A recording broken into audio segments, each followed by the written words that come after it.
Assalamu alaikum wa rahmatullahi wa barakatuh. Bienvenue à vous dans cette vidéo dans laquelle j'ai le plaisir de recevoir notre frère Lucas, qu'Allah le préserve, qui est converti à l'islam.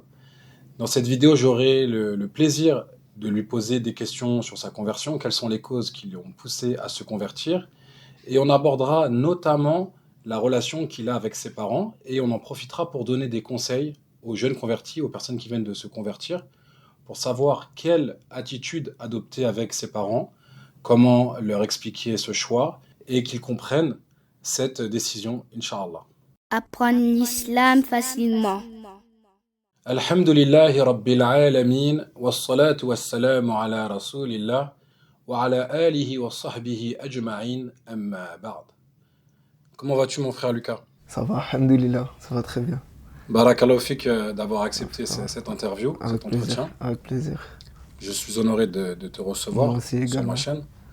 Alhamdulillah. Donc, dans un premier temps, on t'a déjà présenté en tant que Lucas, Ouais, c'est ton ouais, prénom. c'est ça. Mais si tu pouvais te présenter, nous présenter Ouais, ta personne, ouais, y a Inch'Allah, pas de qu'Allah souci. te préserve. Alors moi c'est Lucas. Moi j'ai 23 ans. Je me suis converti, ça fait 2 ans. Ça fait 2 ans que je me suis converti. La cause de ma conversion c'était une personne. Une personne qui a fait que je m'intéresse à l'islam. Et aussi avant, j'avais déjà des amis qui étaient musulmans. Du coup, ça facilitait un peu aussi le fait que je m'intéresse aussi un petit peu à l'islam. Et j'avais en soi, avant l'islam, j'avais pas vraiment de vision par rapport à toutes les religions. Je m'intéressais pas du tout aux religions. J'avais pas de regard noir par rapport à l'islam, j'avais pas tout ça. Mais avec la connaissance de cette personne, moi je me suis un peu intéressé dans mon coin avec des vidéos sur internet et tout ça. Et, et par la suite, j'ai commencé à faire le ramadan. J'ai fait le ramadan. Et après, petit à petit, je mettais une autre chose en place. Ça veut dire que je commençais le ramadan. Après, j'ai regardé comment faire la prière. Après, j'ai regardé autre chose. Et ça fait que bah, j'augmentais à chaque fois. J'augmentais à chaque fois. Et du coup, du coup, voilà. Alhamdulillah, du coup, cette personne qui t'a, on va dire, ça a été une cause pour ta conversion. Ouais, Ça a été ouais. dû à quoi? Plus à son comportement, son attitude ou plus des choses à t'a donné des informations sur la religion? C'était quoi exactement? Ouais, c'était plus par rapport à son comportement, du fait que il y avait beaucoup de choses euh, quand, quand on voulait faire des choses qui l'empêchaient par rapport à la religion. Et, et du coup, moi, ça m'a fait beaucoup réfléchir par rapport à ça, même par rapport au comportement et tout ça, par rapport à, elle disait jamais de vulgarité, elle était polie, elle était super respectueuse. Donc, ça veut dire que par rapport au comportement, moi, c'est vrai que je me suis intéressé à l'islam par rapport au comportement de cette personne. Et moi, après, petit à petit, j'ai fait mes recherches un peu tout seul, avec l'aide d'Allah, bien sûr. Mais, euh, mais voilà, le déclic, on va dire, c'est cette personne-là qui a C'est fait le que... bon comportement de cette personne. Voilà, c'est ça, c'est le bon comportement de cette Subhanallah, personne. ça c'est vraiment intéressant parce Ouais. que on voit des fois dans les causes de conversion de certaines personnes, il y a différentes causes qui sont très intéressantes, mais on voit que le comportement, ça a un impact énorme. Et d'ailleurs, l'Indonésie, avant que ça devienne des musulmans, en fait, il faut savoir que la cause de leur conversion, pour la plupart, c'est des commerçants musulmans qui sont partis en Indonésie. Je sais pas si tu étais au courant de ça. Non, du tout. Des commerçants musulmans qui sont partis en Indonésie, commençaient à faire du commerce, Ok. et ils avaient un très bon comportement. Ils appliquaient très bien, ils appliquaient de manière correcte leur religion, ils avaient un bon comportement dans la vente, l'achat. Quand ils avaient assez vendu, ils disaient j'ai assez vendu, va chez mon frère. Ils essayaient pas de tromper sur la marchandise. Ok. Donc ils avaient vraiment un bon Ouais, comportement. Et ok. ça a été la cause qu'ils se sont convertis à Mm, l'islam. Ouais, Donc je- on voit d'entrée que ça a une très grande importance, le bon comportement. Et d'ailleurs, le prophète, alayhi salatu wassalam, dans un hadith, il nous dit je garantis une maison en haut du paradis pour celui qui améliore son comportement. Donc, parmi ceux qui nous regardent, il y a peut-être des musulmans qui nous regardent, des convertis, ou enfin, peu importe, on est tous des musulmans, peut-être même des non-musulmans qui nous regardent. Ce que je dirais aux musulmans, c'est ayez la meilleure attitude, le meilleur comportement, puisque notre religion nous incite à avoir un bon comportement. Le bon comportement va attirer les gens dans la religion. Le mauvais comportement va donner une mauvaise image et va provoquer l'effet inverse. Et parmi les non-musulmans qui regardent la vidéo, peut-être des parents de convertis également, ne vous fiez pas si vous avez peut-être fait des mauvaises rencontres, des personnes qui représentent mal l'islam, des personnes parfois qui sont vulgaires ou peut-être qui n'ont pas les valeurs de l'islam. Alors ne vous arrêtez pas sur ces personnes-là. C'est vrai que c'est dur parce que c'est des mauvais exemples, mais il faut revenir à la source. La source, c'est notre religion, les enseignements de la religion à travers le Coran et la tradition prophétique du prophète sallallahu alayhi wa sallam qu'on appelle la sunna. Mais ouais, c'est vrai que moi, en fait, en vue de tout ce que je voyais dehors, je pensais que le musulman, je voyais que le musulman, il dégageait une mauvaise image par rapport à tout ce qui est comportement dehors et tout ça. Par exemple, je prends un exemple, tout ce qui est bagarre ou trucs comme ça, souvent ce que je voyais, c'était des musulmans. Et moi, quand j'ai commencé à lire les livres et tout ça, j'ai vu que, en fait, c'était rien à voir. Ça avait rien à voir avec ce que je voyais, moi, par rapport à ce que le comportement est dégagé. Et ce que je veux dire, c'est que vraiment, le comportement, c'est trop important. C'est comme un policier, dès qu'il a l'uniforme, on va dire que après c'est une généralité. Si un policier, il va faire une erreur, on va dire que tous les policiers sont comme ça. Exactement. Tu vois? Et pareil pour le musulman. Si le musulman, il a le camis, tout ça, il va faire quelque chose de bien, les gens ils vont dire, ah, le musulman, en fait, il est pas comme ça, il va faire quelque chose de bien et tout ça, ça va dégager une bonne image. Mais s'il va faire quelque chose de mal, tout de suite, ça va être une généralité. Ils vont dire, les musulmans, ils sont comme ça. Les musulmans, ils sont mauvais. Exactement, c'est vrai ce que tu as dit. C'est vrai que par exemple, on va prendre aussi, même tu as dit la police, mais même les pompiers. On est habitué, le pompier, il est là pour éteindre le feu. Ouais. Il est là pour aider la population. Ouais, parfois, dans les faits divers, on peut voir qu'il y a des pompiers qui ont été attrapés, qui sont pyromanes, qui allument le feu. Voilà, c'est ça. Est-ce que le fait que certains pompiers qui sont pyromanes, est-ce que ça veut dire que tous les pompiers sont mauvais? Ou c'est que le métier de pompier en soi-même est quelque chose de mauvais? Non. C'est les personnes. Donc, il y a des personnes dans chaque métier ou dans chaque fonction, et nous, dans notre religion, il y a des personnes qui appliquent mal leur religion et qui la représentent mal. Mais il ne faut pas en faire une généralité. Et il faut faire aussi une différence entre des musulmans qui ont un héritage entre guillemets culturel, c'est-à-dire que de leurs parents, c'est des enfants musulmans, mais ils n'ont pas appris la religion, ou des fois les parents n'ont pas enseigné correctement la religion, ne les ont pas éduqués de la meilleure des manières. Il ne faut pas mélanger ça et la religion en elle-même. Celui qui applique correctement la religion, alors il se doit d'appliquer et de revêtir le meilleur des comportements. Comme tu l'as dit, au moment où tu as commencé à étudier, lire des livres, tu as été étonné. Et d'ailleurs, moi, je ne sais pas si tu savais, mais moi aussi, je suis converti. Je me suis converti à l'islam, bon, avant toi, mais j'ai aussi cette façon de voir les choses. J'ai aussi eu ce ressenti-là. C'est-à-dire que certains musulmans que je connaissais autour de moi, il y en avait qui avaient un bon comportement, il y en avait d'autres, c'était pas ça. Mais je veux dire, quand j'ai commencé à lire les hadiths du prophète, j'ai vu les échanges qu'ils avaient, le respect et l'éthique. Et là, j'ai été étonné. J'ai dit, mais moi, c'est pas ça que je connais. C'est ça, ouais. On va dire, on prend l'exemple de la France. On va dire que ça dégage, on va dire, une mauvaise image. Dans les quartiers, dans tout ça, ça dégage une mauvaise image. Et ça, c'est dommage. Parce que c'est pas vraiment la religion qui dégage. C'est pas vraiment l'islam qui dégage. C'est pas ça. Le musulman, c'est pas comme ça. Par exemple, du coup, moi, mes parents, ils sont maintenant au courant que je suis musulman. Et ils savaient que avant l'islam, j'avais quand même des fréquentations. Ça les plaisait pas trop. Même par rapport à des comportements, par rapport à des choses illicites et tout ça. Ils aimaient pas trop. Par rapport à sortir aussi le soir, tard le soir et tout ça. Et quand je suis rentré dans la religion, pas tout de suite après, mais ils ont vu un changement. Ils ont vu un changement radical. Qu'ils sont contents par rapport à tout ce qui est illicite et tout ça, que tout ça, ils savaient que c'était pas bien pour moi. Et donc sur ça, ils sont super contents. Même par rapport aux fréquentations, ils savent que maintenant, c'est plus je vais sortir et je vais faire des bêtises. Ils savent bien que maintenant, j'arrive à me comporter bien dans la rue, à me comporter bien avec tout le monde, même au travail ou tout ça. Ils savent que ça se passe bien en général maintenant. Ils ont vu l'effet positif. Ouais, c'est ça. Ils ont vu l'effet positif de ta conversion. C'est ça, et même par rapport à eux, tout ce qui est avant, c'est vrai que je portais pas vraiment attention. Le fait de prendre soin de la maman, d'offrir des cadeaux souvent, de lui dire je t'aime, Tu vois, juste des petits mots comme ça. Et bah, sur ça, elle a vu. Elle a vu un changement qui est positif. Elle a Ça, vu c'est un très changement intéressant. très positif. Parce qu'effectivement, dans l'islam, la place des parents, elle est très importante. Les enfants, vraiment, doivent respecter leurs parents, bien se comporter envers eux, Mm. les aider même quand ils seront plus vieux.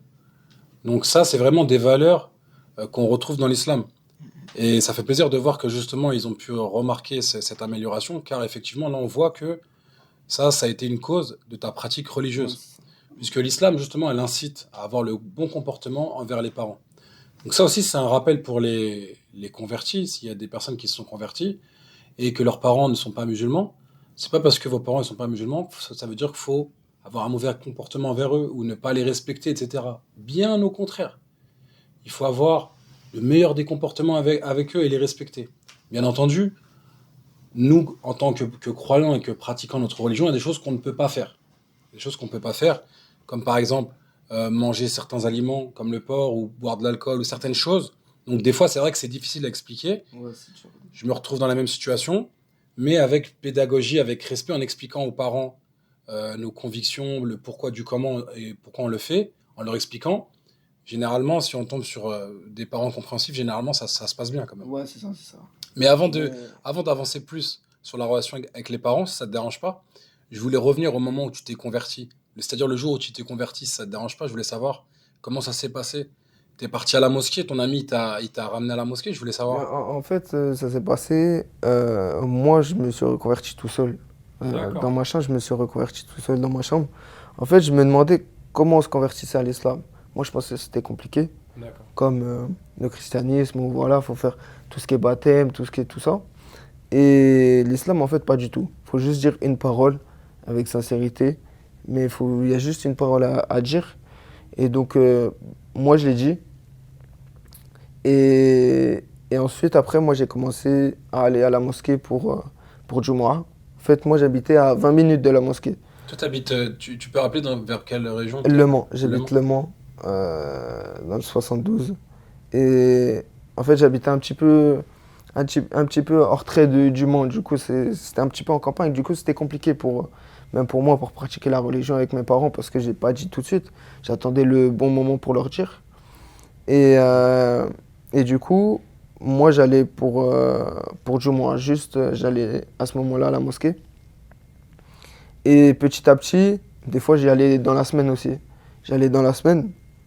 Et ça fait que ça a beaucoup augmenté ma foi. Le fait d'aller dans les mosquées, tout ça, ça a beaucoup augmenté la foi. Et ensuite, après, j'ai pris la décision de prendre un appartement pour me rapprocher des mosquées, pour, euh, pour côtoyer les mosquées et les frères, pour aussi que ça change mes fréquentations. C'est beaucoup, ça m'a beaucoup changé. Le fait de changer de fréquentation, le fait de fréquenter les mosquées, ça m'a fait beaucoup évoluer.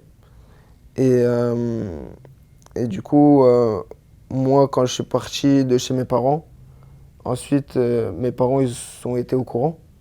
C'est pas moi qui leur ai dit, je suis parti en vacances et en fait, mes parents sont venus pour faire ma mère, elle est venue pour faire le ménage et elle a vu un tapis.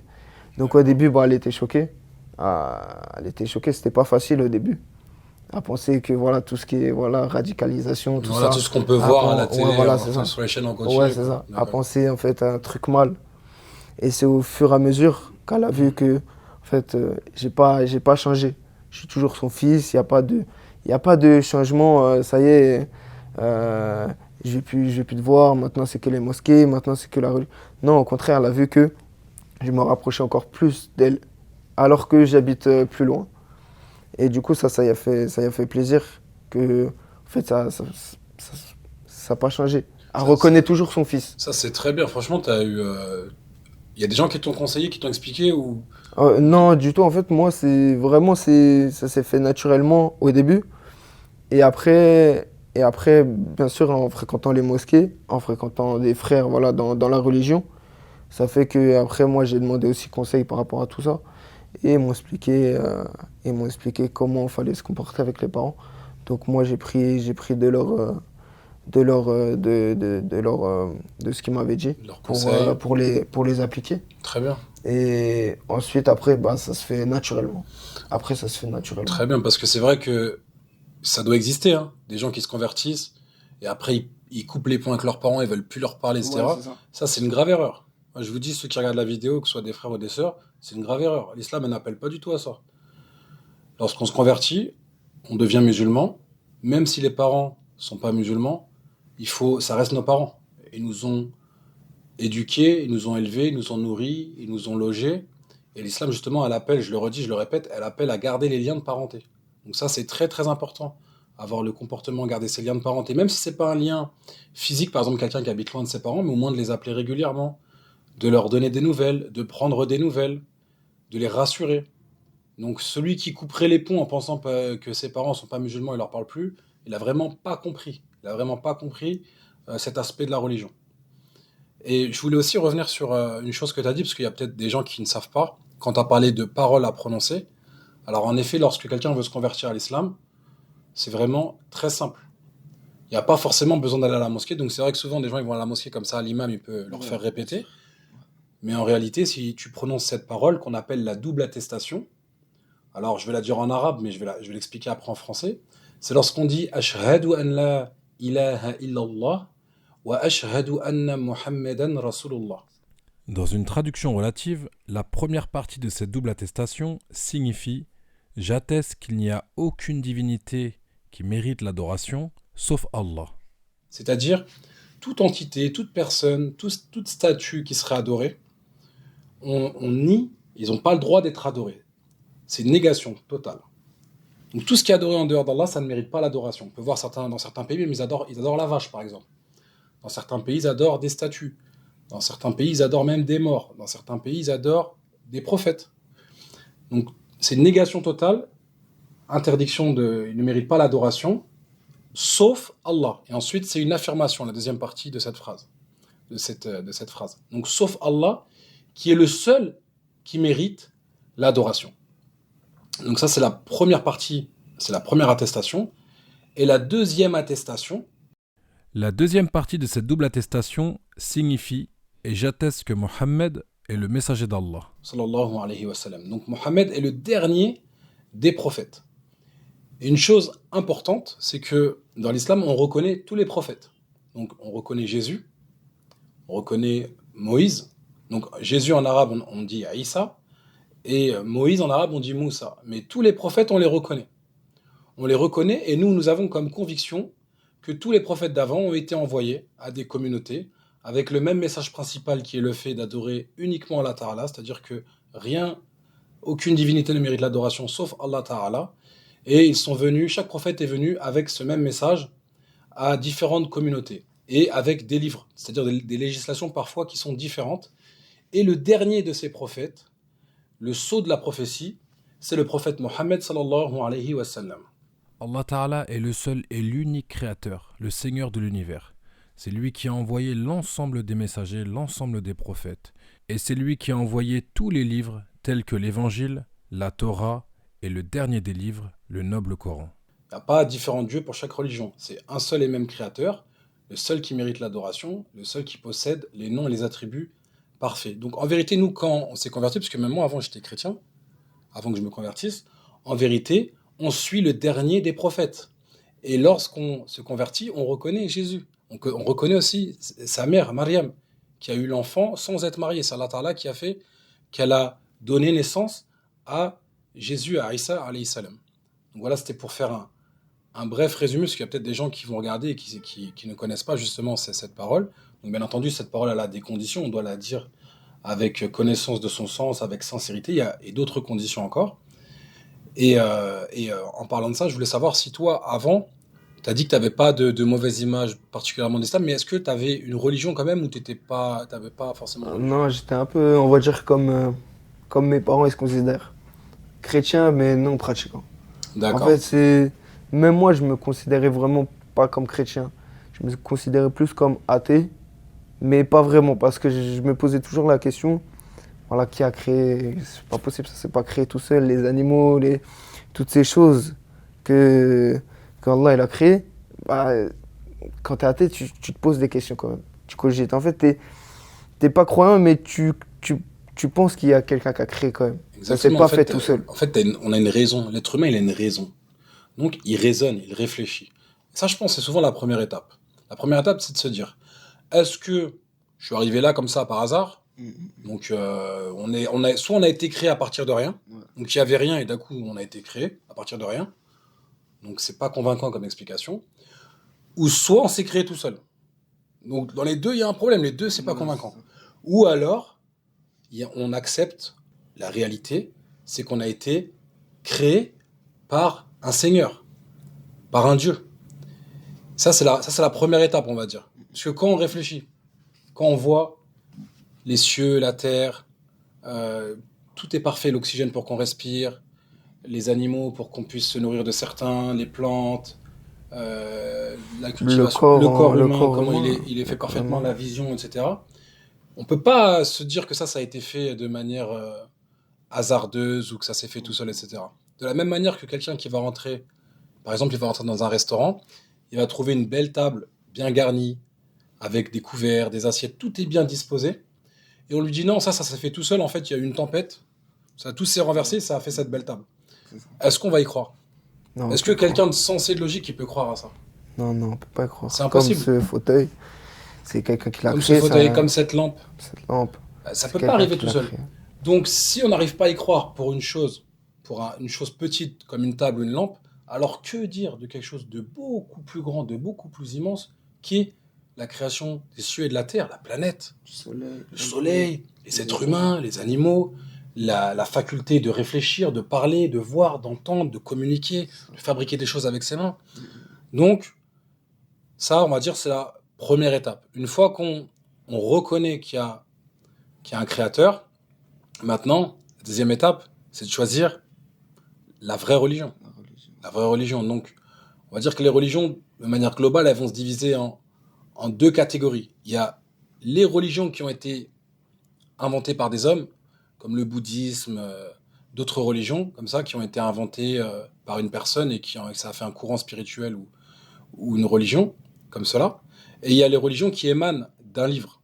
Allah Ta'ala a envoyé différents livres par le biais de ses messagers, tels que la Torah révélée à Moussa, Moïse en français, que la paix soit sur lui, l'Évangile révélé à Isa, Jésus en français, que la paix soit sur lui. Il faut comprendre que l'islam a un sens général et un sens particulier. L'islam, dans son sens général, c'est la religion commune, avec laquelle ont été envoyés l'ensemble des messagers, qui est l'adoration d'Allah seul, sans associé. Et l'islam dans son sens particulier, qui est la législation et le minhaj, la voie, qui ont été révélés au dernier prophète Mohammed sallallahu alayhi wa sallam en particulier. C'est dans ce sens particulier qu'on parle de religion précédente qui émane d'un livre. En réalité, ce sont juste des législations différentes, mais le message principal reste le même, qui est l'adoration d'Allah Ta'ala seul, sans associé. Et enfin, le dernier des livres, le Coran, le noble Coran, qui a été envoyé via le prophète Mohammed sallallahu alayhi wa sallam. Sauf que ces livres qui ont été envoyés avant, Allah Ta'ala les a envoyés à des peuples, mais il n'a pas garanti leur préservation. C'est-à-dire qu'avec le temps, ils ont été modifiés, falsifiés, tronqués. Donc aujourd'hui, c'est-à-dire qu'à la fin de la prophétie, Allah Ta'ala a envoyé le dernier prophète, Mohammed sallallahu alayhi wa sallam, avec le sceau de la prophétie, avec le noble Coran, et Allah Ta'ala nous a garanti la préservation du Coran. Impossible de le modifier. Et on peut voir, tu as déjà vu quand on va prier à la mosquée, c'est l'imam, il se trompe d'une lettre dans la récitation, tu as vu les gens directement comment ils le reprennent. Il y a des millions de gens qui mémorisent le Coran. Donc Allah Ta'ala nous l'a garanti qu'il est préservé. Donc le grand choix, l'étape numéro 2, comme je pourrais appeler ça, c'est une fois qu'on sait qu'il y a un créateur, c'est de choisir la dernière religion. C'est-à-dire qu'Allah Ta'ala nous a envoyé la dernière législation, la dernière religion, l'islam. Et c'est celle-ci qu'on doit suivre, c'est celle-ci qu'il a agréée pour nous. Et c'est ça qu'on voit, c'est qu'elle justement elle reconnaît la venue des prophètes précédents. Donc ça c'est très important de le comprendre et de ne pas penser que c'est-à-dire que les prophètes qui venaient, c'était des messages totalement différents. C'est le même message. C'est appeler à l'adoration d'un seul et même créateur. Donc, alhamdoulilah, tu nous as expliqué un petit peu ton cheminement, les raisons pour lesquelles tu t'es converti. Tu nous as expliqué le bienfait que ça t'a fait quand tu as commencé à pratiquer ta religion, à effectuer la prière. C'est vrai que les premières fois où on effectue la prière, c'est quelque chose de grandiose. On ressent un bien-être. J'étais dans le même cas que toi. La première fois que je me suis mis à prier, j'ai ressenti un bien-être. Je me sentais vraiment bien quand je sortais de la mosquée. En fait, c'est le fait de je sais pas comment j'ai s'humilier, Voilà, voilà, alors, se soumettre, se se soumettre au soumettre Seigneur de à l'univers. Allah avec le front au sol. C'est quelque chose qui t'enlève l'orgueil, qui t'enlève le fait de se dire on est quelqu'un. Alors que en soi, on n'est personne. On n'est que de passage sur Terre. On n'est que là pour un temps. Et le fait d'adorer un Dieu, celui qui nous a créés, bah, il y a une satisfaction, il y a un bien. Tu ressens une protection. Tu ressens une Et puis c'est le protection. but, c'est notre but en plus. Parce qu'Allah Mm. Ta'ala il dit وَمَا خَلَقْتُ الْجِنَّ وَالْإِنسَ إِلَّا لِيَعْبُدُونَ. Je n'ai créé les djinns et les hommes que pour qu'ils m'adorent. Donc on voit que c'est le but en fait. Donc c'est vrai que quand tu atteins le but pour lequel tu as été créé, tu ressens cette satisfaction. Après, bien entendu, on a, on peut aussi manger, boire, avoir des moments avec notre famille, certains moments de loisirs dans ce qui est permis. Mais le but principal, c'est l'adoration. C'est ça, c'est ça. Et souvent aussi, avant l'islam, moi aussi, ce que j'ai pas dit, c'est que on pense que tout est interdit. On pense qu'il y a plein de choses d'interdites, que en fait, l'islam, c'est une prison, c'est pas possible, tu peux pas vivre. Mais en fait, au fur et à mesure que tu comprends que toutes ces choses qui sont interdites, c'est mauvais pour nous, bah, ces choses qui sont interdites, bah, quand tu les mets en application, ça fait que en fait, tu peux plus les faire après. Vraiment, c'est en toi. Mais même si tu pourrais les faire, t'arrives plus. Parce que tu dis, ça, c'est pas bien pour moi. Ça, c'est... Parce que tu Je sais sais que pas tu si je me suis bien désobéis. Non, non, expliqué. tu sais que tu mais désobéis à ton Seigneur en voilà, faisant ça. et- Et en plus, il y a quelque chose de bien pour nous. Ouais, voilà, c'est ça. Tout ce qui C'est-à-dire nous que, est comme interdit, c'est l'alcool, mal. Comme par exemple, l'alcool, l'alcool, ouais. voilà, on prend l'exemple de l'alcool. Tout le monde sait que c'est mal pour nous, que c'est mal que ça soit pour notre corps et que ça soit par rapport au comportement parce qu'on n'est plus soi-même et qu'on peut faire des bêtises, on peut même en voiture souvent on entend des choses comme ça, des accidents qu'il y a eu En fait, on perd la raison. on perd la raison. La raison, elle part, donc comme tu as dit. Et ça fait que ces choses-là qui sont interdites, on comprend tout de suite pourquoi il nous les a interdites. Exactement, c'est-à-dire que déjà, il y a plus de choses permises que de choses interdites. C'est ça. Déjà, c'est la première chose à comprendre. La deuxième chose, les choses qui sont interdites, il y a toujours une raison derrière, il y a toujours une sagesse. Alors, dans certains cas, on connaît la sagesse, mais il y a beaucoup de choses qu'on ignore. Il y a beaucoup de sagesse qu'on ignore.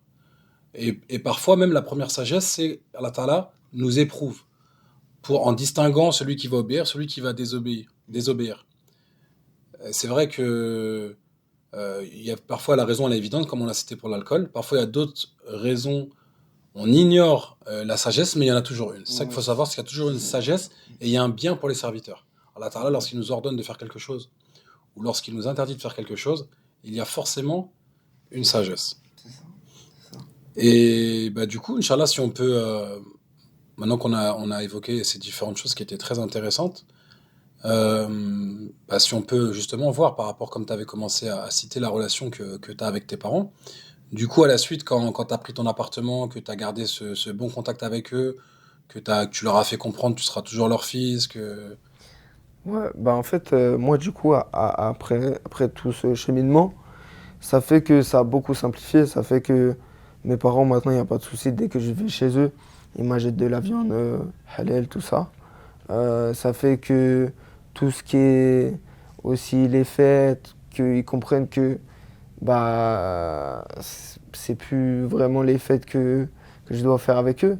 Mais voilà, on va dire que moi maintenant, ce que je dois faire, c'est bah, les appeler à la religion aussi. C'est de les appeler à la religion, faire la cause pour les ramener dans la religion. Après, c'est Allah qui guide, c'est Allah qui égare. Mais c'est de faire tout pour les ramener dans la religion. Et donc ça, bah, ça se fait avec le comportement. et tout ce qu'on a cité juste avant. Et, et aussi, ce que je voulais dire, c'est que, par exemple, maintenant, quand je veux faire des voyages euh, dans des pays musulmans, ils le prennent plus comme quelque chose de mal où ils ont peur. Là, par exemple, récemment, j'ai voyagé et ça fait que ils avaient tout de suite peur, ils pensaient quelque chose de mal. Mais en voyant que je suis bien, qu'il n'y a rien en fait de grave, que les gens sont normaux, en fait que les gens ils sont normaux, que c'est en fait parce que tellement la télé elle retourne les cerveaux des gens, comme mes parents ils voyaient vraiment les choses noires par rapport C'est à vrai, ça. ça c'est le problème des chaînes en continu, hein, et d'autres encore, c'est la stigmatisation. C'est-à-dire que tout à l'heure, comme je vous ai parlé, quand je vous ai donné l'exemple du pompier, imaginons que sur 1000 pompiers, il y a un ou deux ou trois pyromanes. Et que la chaîne de télévision va faire un gros zoom sur les deux, trois pyromanes et va diffuser en continu tous les jours. En disant, regardez ce qu'ont fait les pompiers ceci, les pompiers cela, les pompiers. Ils vont donner que une mauvaise image de cette profession-là. Qu'est-ce qui va se passer après dans l'inconscient des gens? Au fur et à mesure du temps, ils vont avoir une mauvaise image. Et ils vont voir un pompier, ils vont dire, ah non, non, lui, il va mettre le feu, etc. Et ben pourquoi je donne cette image? C'est-à-dire que forcément, dans la communauté musulmane, il y a des personnes qui n'appliquent pas correctement leur religion. Il y a des personnes qui ont mal compris. Il y a des personnes qui font de mauvaises choses. Mais en zoomant et en ne montrant que ces personnes-là, eh bien forcément, on va penser le mal, on va voir le mal partout. Alors qu'en vérité, dans chaque profession, dans chaque secteur, il y a une part de personnes qui font mal les choses, si on peut le dire ainsi. Et il faut pas s'arrêter à là. Il faut être plus ouvert d'esprit. Et c'est vrai que des personnes qui n'ont pas forcément de musulmans dans leur entourage, bah, du coup, les seules informations qu'ils ont, c'est l'accès qu'ils ont aux chaînes continues. Et du coup, c'est vrai que bah, nous, en tant que musulmans, on a un rôle important. Toi, tu l'as avec ta famille, avec ton entourage, avec tes proches, on l'a tous. C'est d'être, on va dire, entre guillemets, l'ambassadeur de notre religion, de leur montrer justement la réalité de cette religion. Et j'ai eu le même souci au début. Mes parents, ils pensaient que, voilà, parce que moi, je me suis converti, j'étais adolescent. Voilà, j'étais pas forcément aussi toujours calme, on va le dire comme ça. Mais lorsque je me suis converti, à ce moment-là, ils ont eu peur que, voilà, que je fasse des choses graves, etc. Et finalement, avec le temps, ils ont vu que bah, je me suis apaisé, je me suis assagi, que je suis devenu quelqu'un de plus calme, de plus posé, etc. Et c'est à partir de là qu'ils ont vraiment accepté. C'est à Parce partir de là qu'ils ont accepté. on va dire, ils ont appris sur toi la religion. Ils ont compris sur toi la religion. Et c'est ça le truc, c'est que les gens, ils vont parler sur la religion, mais sans la comprendre, sans l'apprendre. Et c'est quand tu ouvres vraiment les livres que, en fait, la religion, elle est parfaite. Exactement. L'islam, ouais. Et ce que tu dis, c'est important, parce que tu as parlé d'ouvrir un livre. Et ça, c'est très important. Dans la religion, je parle pour les convertis, les personnes qui viennent de se convertir, même des musulmans qui sont d'enfants musulmans, nés musulmans, mais qui n'ont pas forcément appris. Il faut apprendre. Et à un moment où il faut apprendre, c'est très très important d'apprendre sa religion. Il y a des personnes qui parlent sans science, il y a des personnes qui n'apprennent pas leur religion. Et du coup, qui ne connaissent pas leur religion et qui vont faire l'inverse de ce que la religion demande. Mais aussi apprendre la religion authentique, pas apprendre des mauvaises personnes qui pourraient vous induire en erreur. Apprendre de personnes compétentes qui appliquent la religion conformément au Coran et à la Sunna, avec la compréhension des pieux prédécesseurs, et non des voies égarées. Parce que ce qu'on peut voir, ce qui s'est passé les dernières années, les jeunes qui sont partis dans certains pays, on sait ce qui s'est passé. Ça, pour beaucoup, c'est pas des jeunes qui avaient appris ça. Ça, c'est des jeunes qui avaient très peu de connaissances sur la religion et qui se sont fait, on va dire entre guillemets, influencés par d'autres personnes mal intentionnées. Et du coup, ils ont fait des choses graves. Ils sont partis sur Internet, ils ont regardé peut-être des choses pas bonnes et tout. Donc, aussi, j'attire votre attention, faites bien attention de qui vous prenez votre religion. Vérifiez que ce soit des savants reconnus de la Sunna, ou que ce soit des prédicateurs, des gens, des imams, ou des étudiants en sciences religieuses qui sont très attachés à la religion, qui enseignent de manière correcte. C'est très important de ne pas prendre le premier venu, de ne pas prendre de n'importe qui, parce que ça peut causer de gros dégâts. Et c'est pour ça que même les parents, si vous avez des enfants qui sont convertis, n'essayez pas de les priver absolument, s'il y en a qui sont encore jeunes, de les priver d'apprendre ou d'aller à tel endroit, parce que peut-être qu'ils vont le faire en cachette, aller sur Internet et suivre des mauvaises personnes. Donc, c'est mieux de les laisser apprendre auprès de personnes compétentes qui pourront leur apprendre la religion de manière correcte, Ouais, Inch'Allah. voilà, c'est ça. Et y aller toujours petit à petit. Exactement. Faire les choses petit à petit, pas Pas se vouloir précipiter. trop se précipiter, c'est là qu'on fait souvent les erreurs. Après, avec les erreurs, on apprend, mais il faut y aller petit à petit et, et avoir des bonnes fréquentations, côtoyer les mosquées, tout ça. Ça fait moi, ce qui m'a fait personnellement beaucoup avancer, c'est la mosquée et les fréquentations. C'est ça qui m'a fait avancer, avec bien sûr les livres religieux, tout ça. Donc voilà. Et après voilà. Alhamdoulilah, c'est bien. Du coup, toi, s'il y avait d'autres personnes, peut-être il y a d'autres futurs Lucas, entre guillemets, comme toi, Inch'Allah. qui viennent de se Bien convertir sûr. ou qui aimeraient se convertir, qu'est-ce que tu leur conseillerais, vu que toi, tu es passé par là, qui se retrouvaient dans la même situation que toi, avec les parents? Qu'est-ce que tu pourrais leur conseiller? Avec les parents, comme j'ai dit, c'est vraiment y aller petit à petit et le comportement. Pour moi, c'est le plus important, c'est le comportement. Et toujours être là pour aider sa maman, pour même aider son papa. Si vous avez des frères, des sœurs, c'est pareil, être bon avec eux. Euh, En fait, tout va se faire avec l'attitude. L'attitude que vous avez avec les parents, tout va se faire à partir de là.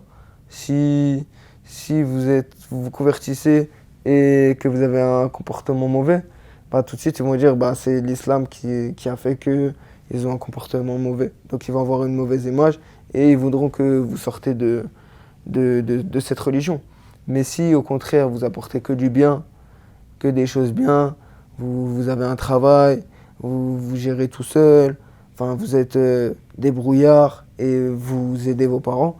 Au contraire, ils vont même vous pousser à dire continue, C'est bien, va, machallah, tu m'as dit, avance. ils t'achètent même ta viande et tout. Ouais, c'est ça, Moi, je ils te dis, m'achètent c'est la pareil, viande, tu même vois. ma mère, elle me fait pareil. Donc, Ouais, elle m'achète ma viande tu quand vois, je vais la ouais, je vois. visiter, tout ça. Pourtant, c'est des choses que jamais j'aurais cru. C'est des choses que je me suis dit non, c'est impossible. Ils voient trop de choses à la télé, je sais comment ils sont, ils vont jamais accepter, ça se trouve, ils vont me virer de la maison avant que je parte moi tout seul. Mais non, en fait, ça c'est. Au début, c'est dur, mais après, ça se passe super bien. Si vous faites l'effort, après, c'est à vous de faire l'effort. Mais si vous le faites, il n'y aura que du bien. Ils verront que du bien et ils changeront complètement la version des musulmans. Et ils vont complètement changer les, les pensées, les mauvaises pensées et tout ça. Donc, pour les convertis, les futurs convertis, même certains musulmans de famille musulmane, hein, des fois, qui rencontrent Ouais. aussi des problèmes Ouais, bien sûr. avec des parents qui n'ont pas la même vision de la religion ou qui veulent pas pratiquer. Ou... ils ont aussi certains problèmes. Ouais, bien sûr. Bien sûr. Moi, ce que je pourrais vous conseiller, c'est invoquer beaucoup votre Seigneur. Demandez qu'Allah Ta'ala vous facilite dans cela, qu'il guide vos parents, qu'il leur facilite l'acceptation. Demandez à Allah Ta'ala, invoquez-le. Et après, voilà, nous, on se doit de mettre toutes les causes en place, de faire toutes les choses pour agir de la meilleure manière, leur montrer la meilleure image. Après, il se peut que parfois, malgré tout ça, il y a des parents qui n'acceptent pas du tout, des parents qui sont très très durs parfois, ça arrive. Ce qu'on peut conseiller à ces personnes-là, c'est malgré tout de garder quand même le bon comportement avec eux. Il se peut que certains parents même ne veulent plus parler à leur enfant. Alors ce que je leur conseille quand même, c'est d'essayer de garder un lien avec eux, de les appeler, de leur rendre visite, de leur offrir des petits cadeaux, d'essayer toujours de faire les causes, de faire en sorte de garder ce lien, même si parfois ça peut être très dur. Bien sûr. Et du coup maintenant, si tu devais conseiller des parents on va dire de futurs Lucas encore, Ok, ouais. qui regardent peut-être cette vidéo, qu'est-ce que tu leur conseillerais Des parents, pour les rassurer, moi, etc. moi, ce que j'ai vécu par rapport à mes parents, comment ils se sont comportés par rapport à moi, c'est vraiment de patienter. C'est d'accord et d'avoir une discussion, mais en écoutant son fils. En écoutant son fils, se poser et écouter juste ce qu'il a à dire, pourquoi il s'est converti, et prendre la chose au sérieux. Pas la prendre, ah mais cette religion-là, c'est pas bien, j'ai entendu d'eux. Non, juste écouter son fils, pourquoi? Vraiment, ça pour moi, moi c'est ce que mes parents ils ont manqué, mais je leur en veux pas parce que voilà, c'est normal, je savais, je m'y attendais. Mais en tout cas, si vous regardez cette vidéo, si vous pouvez juste patienter, écouter votre fils et, et regarder les vraies informations, et même si vraiment vous avez un doute, même si vous allez voir quelqu'un qui a plus de connaissances sur la religion, un frère qui a plus de science, un frère qui est à la mosquée, vous allez juste pour vous rassurer, pour comprendre ce qu'est cette religion, l'islam. C'est un très bon conseil, mashallah. C'est vrai que vous, en tant que parent, si vous souhaitez avoir plus d'informations sur cette religion en regardant les informations, les médias, c'est pas là que vous allez trouver les bonnes informations. Au contraire, ça va être toujours la même chose, toujours des informations rabaissantes, qui catégorisent, qui donnent une mauvaise image. Donc, comme tu l'as évoqué, c'est un très bon conseil. Discutez avec votre enfant, prenez le temps de vous asseoir, comprenez ses motivations, le pourquoi du comment. Déjà, si vous êtes tombé sur cette vidéo, bah, alhamdoulilah, c'est déjà bien. J'espère que ça vous apportera plus d'éléments de réponse, plus d'informations. Mais comme il a dit, ça c'est très bien. Allez discuter avec quelqu'un qui a étudié, par exemple l'imam de la mosquée, ou un étudiant en sciences, si vous connaissez des gens qui sont plus avancés dans la religion, ou peut-être un autre converti, quelqu'un qui s'est converti depuis 10 ans, 15 ans, qui a plus d'expérience, plus de recul, et allez lui poser vos questions. N'hésitez pas, demandez-lui ce qui vous pose problème, ce qui vous inquiète, et il pourra vous rassurer, et il pourra même peut-être conseiller votre enfant et l'orienter de sorte à ce qu'il n'aille pas dans ses débuts, surtout dans les débuts, parce que dans les débuts on ne connaît pas encore, et de bien l'orienter, de prendre vraiment la bonne voie de la religion et pas des voies égarées. C'est ça, exactement. Donc, alhamdoulilah, hein, je pense on a quand même évoqué pas mal de choses qui étaient très intéressantes, des conseils, en espérant que vous aussi, lorsque vous avez regardé, vous avez trouvé ça profitable. Si tu vois quelque chose à rajouter, n'hésite pas. Moi, alhamdoulilah, c'est bon. J'ai dit Alhamdoulilah, ce que j'avais. l'essentiel est dit. Voilà, c'est ça. Alhamdoulilah. Bah écoute, mon frère Lucas, je te remercie beaucoup pour ta participation. Merci à toi, barakallahu fik. Qu'Allah te récompense, wa fi Amen. barakallah. On demande qu'Allah Ta'ala il rende cette vidéo bénéfique, profitable. N'hésitez pas à vous abonner à cette chaîne. Vous trouverez d'autres contenus, car je fais des contenus, des vidéos sur l'islam très simplifiés, abordables à tout âge. Donc vous êtes les bienvenus. Je vous dis à très bientôt, Inch'Allah, sur la chaîne. هذا والله أعلم وصلى الله على نبينا وسلم سبحانك اللهم وبحمدك أشهد أن لا إله إلا أنت أستغفرك وأتوب إليك